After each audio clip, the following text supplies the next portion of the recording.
Hi, and welcome back. In the last video, you learned about portraiture in photography and how photography functions in our society as well as in our everyday lives.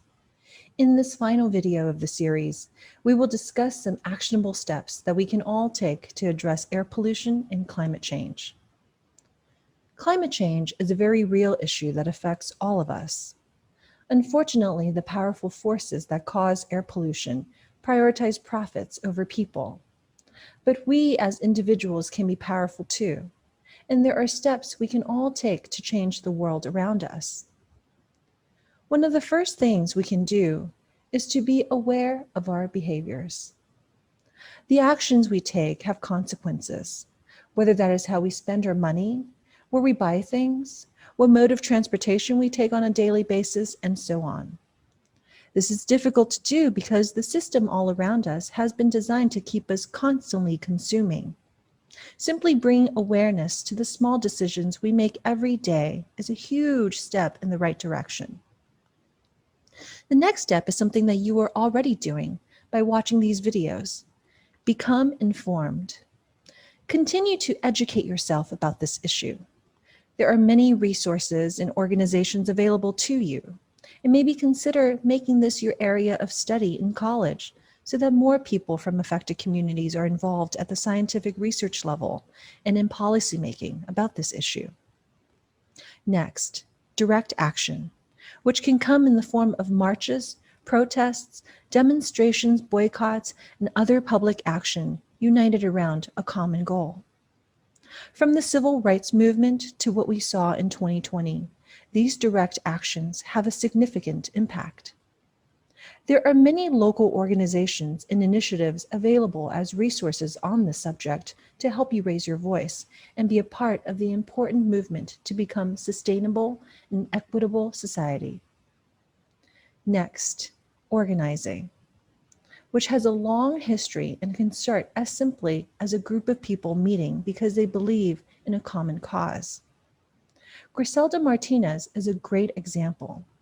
She is a resident of Riverside's East Side neighborhood, and she is a member of an organization called REAL, an organization of parents who advocate for the betterment of their community.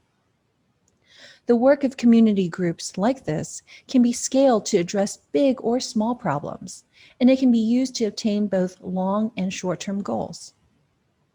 The previous examples are all instances of personal decision-making, but systemic change often requires engagement with policymakers and government.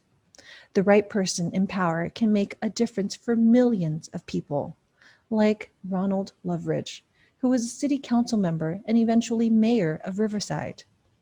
During his time in public office, he worked on improving the air quality for residents, as well as making the city more fiscally sound so they wouldn't have to depend as much on the logistics industry.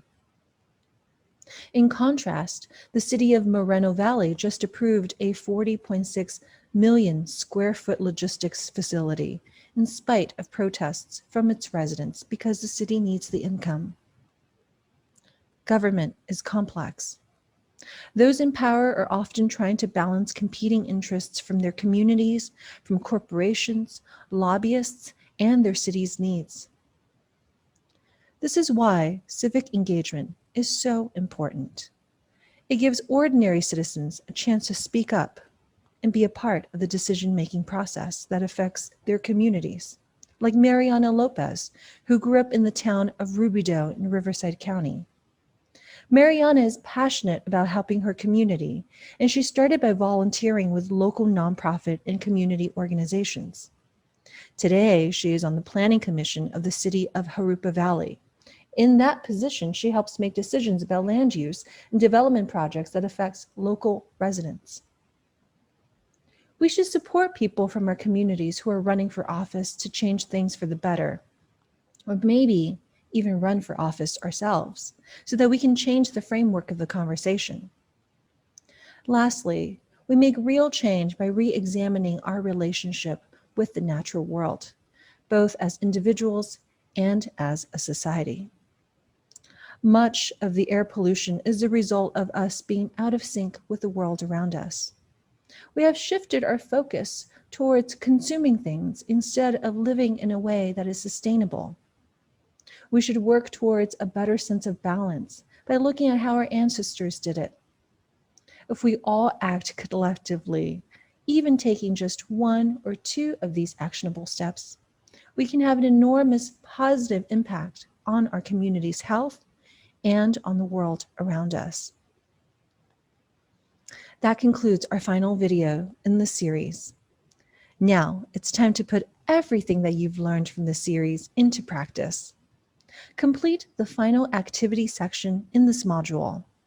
And if you liked this series, consider sharing it with your friends, family, fellow teachers, school administrators, and other members in your community. Together, we can make the Inland Empire and the world at large a better place. Thank you for joining us.